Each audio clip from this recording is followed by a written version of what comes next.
સુરત શહેરની ગોરાદરા પોલીસે રેરા મકાનમાં ગેરકાયદેસર પ્રતિબંધિત ગાંજાના જથ્થા સાથે એક ઇસમને ઝડપી પાડી। સુરતના ગોરાદરા વિસ્તારના પીઆઈ ગોહિલ સરની સૂચના અને સીધા માર્ગદર્શનથી ગોરાદરા પોલીસ સ્ટેશન વિસ્તારના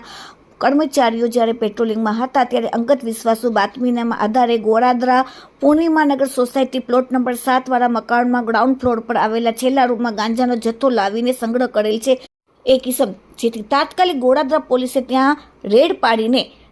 ઘેરા લીલા ભૂખરા જેવા રંગના લાક્ષણિક વાસ ધરાવતો વનસ્પતિજન્ય પદાર્થ ગાંજો, જેનું વજન 0.106 કિલોગ્રામ, જેની કિંમત ₹5,300ના મતાના મુદ્દામાલ સાથે આરોપી દીપચંદ્ર રામદેવ યાદવ, ઉંમર 44, ધંધો મજૂરી કામનો, રહેવાસી પૂર્ણિમાનગર સોસાયટી ગોરાદરા સુરત અને મૂળ વતન યુપી વાળાને ઝડપીને પોલીસે કાયદેસરની કાર્યવાહી કરી। સાથે જેને ગાંજાનો જથ્થો આપેલ હતો તેનું નામ કાલુ ઉડીસાવાળા તેને વોન્ટેડ પોલીસે જાહેર કરેલ છે। Bureau report, daily India TV, Surat.